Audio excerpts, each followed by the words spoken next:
Hello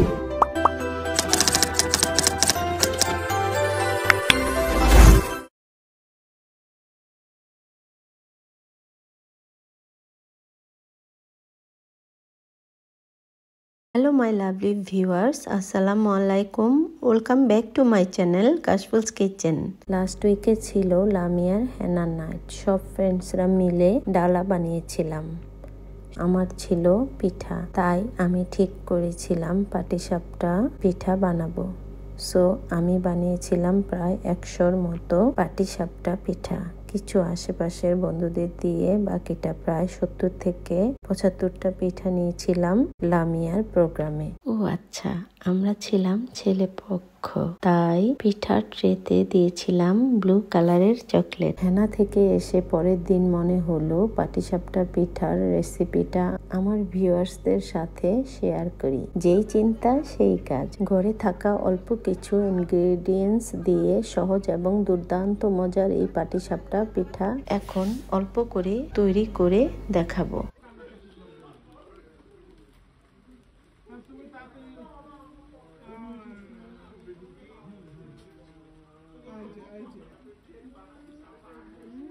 এখানে নিয়েছি 2 cup কেনা শুকনা চালের গুঁড়া,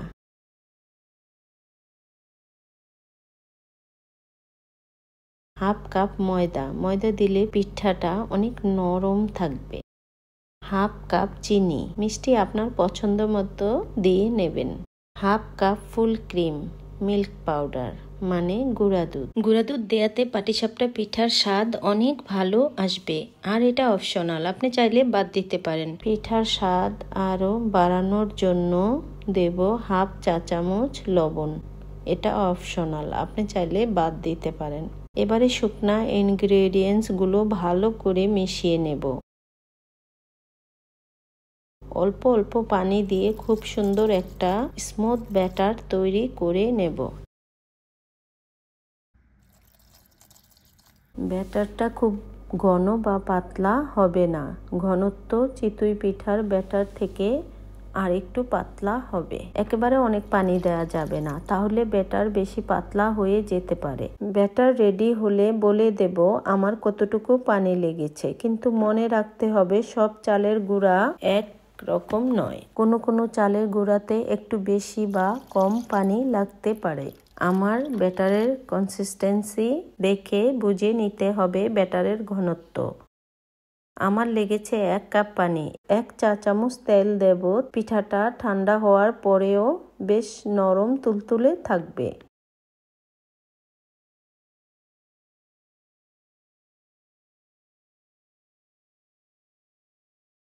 এবারে ব্যাটার একটা চালনি দিয়ে ছেঁকে নেব, যাতে করে কোনো লাম্পস বা গুটি গুটি কিছু না থাকে, তাহলে পিঠাগুলো দেখতে অনেক অনেক সুন্দর হবে। এবারে ঢাকনা লাগিয়ে 20 থেকে 25 মিনিটের মতো ঢেকে রেখে দেব ব্যাটারটা সেট হওয়ার জন্য। পাটিসাপটা পিঠার পুর মানে খিরসা বা ফিলিংটা তৈরি করে নিচ্ছি।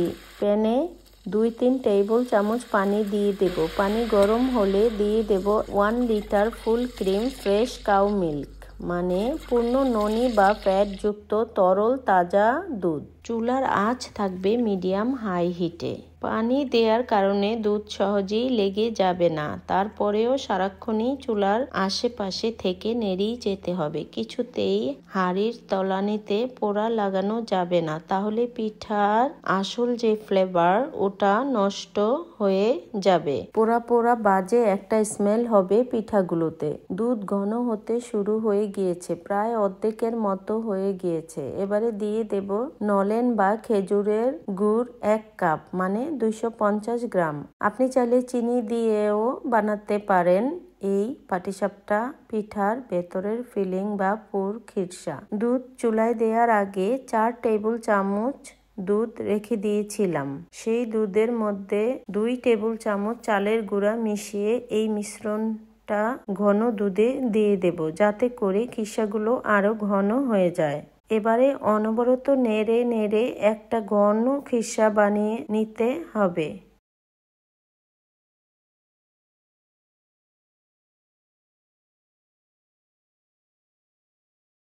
আমার আজকের পাটিসাপটা পিঠার ভেতরের ফিলিং এর জন্য আমাদের খিসা রেডি হয়ে গিয়েছে। এবারে ব্যাটারগুলোকে আবারও একটু বিট করে নেব।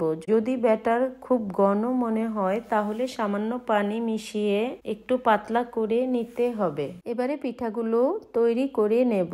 চুলায় প্যান বসিয়ে দেব। পিঠাগুলো যেন এক মাপের হয় তাই একটা গোল চামচের সাহায্যে ফ্রাইং প্যানে ব্যাটার দেব। তাহলে সবগুলো পিঠা একই মাপের হবে, দেখতেও হবে দারুণ কিউট। প্যান গরম হলে তাতে সামান্য ঘি বা তেল ব্রাশ করে দেব। আর প্রতিবার পিঠা প্যানে দেওয়ার আগে ভালো করে ব্যাটারগুলোকে পিঠা বানানোর চামচ দিয়ে বিট করে নিতে হবে। চুলার আঁচ থাকবে মিডিয়াম লো হিটে। 1 চামচ ব্যাটার গরম প্যানে দিয়ে ঘুরিয়ে ঘুরিয়ে একটা গোল আকৃতির রুটির মতো করে নিতে হবে। 40 সেকেন্ড থেকে 1 মিনিটের মধ্যে পিঠার কালারটা চেঞ্জ হয়ে যাবে, মানে সেদ্ধ হয়ে যাবে। আমার পিঠার কালারটাও চেঞ্জ হয়ে গিয়েছে, তার মানে সেদ্ধ হয়ে গিয়েছে। এবারে এর মধ্যে আগে থেকে তৈরি করে রাখা খিসাটা দিয়ে দেব। আপনার পছন্দ মতো যতটুকু দরকার দিয়ে নেবেন। এবারে খিসা দেওয়ার সাইড থেকে ফোল্ড করে নেব। 3 থেকে 4 বার ফোল্ড করে নিতে হবে পাটিসাপটা পিঠাটাকে। 2-3 সেকেন্ডের মতো উল্টিয়ে পাল্টিয়ে উঠিয়ে নেব। আমি আর একটি পিঠা বানিয়ে দেখিয়ে দিচ্ছি। এত সহজ এই পাটিসাপটা পিঠার রেসিপিটা যে কেউ চাইলেই বানিয়ে নিতে পারবেন খুব সহজেই।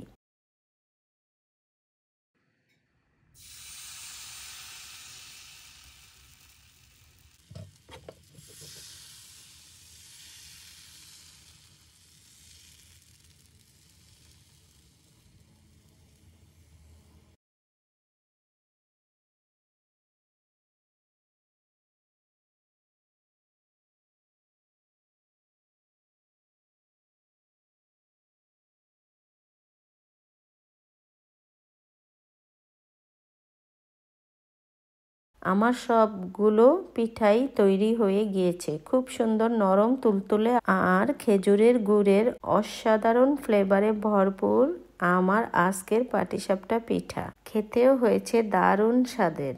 যদি রেসিপি ভালো লাগে কমেন্ট এবং শেয়ার করবেন ফ্রেন্ডস অ্যান্ড ফ্যামিলির সাথে।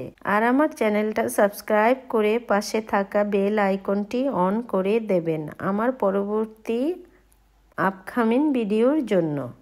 আজ তাহলে আর নয়, সবাই অনেক অনেক ভালো থাকবেন। আল্লাহ হাফেজ। Mom, keep looking when cooking.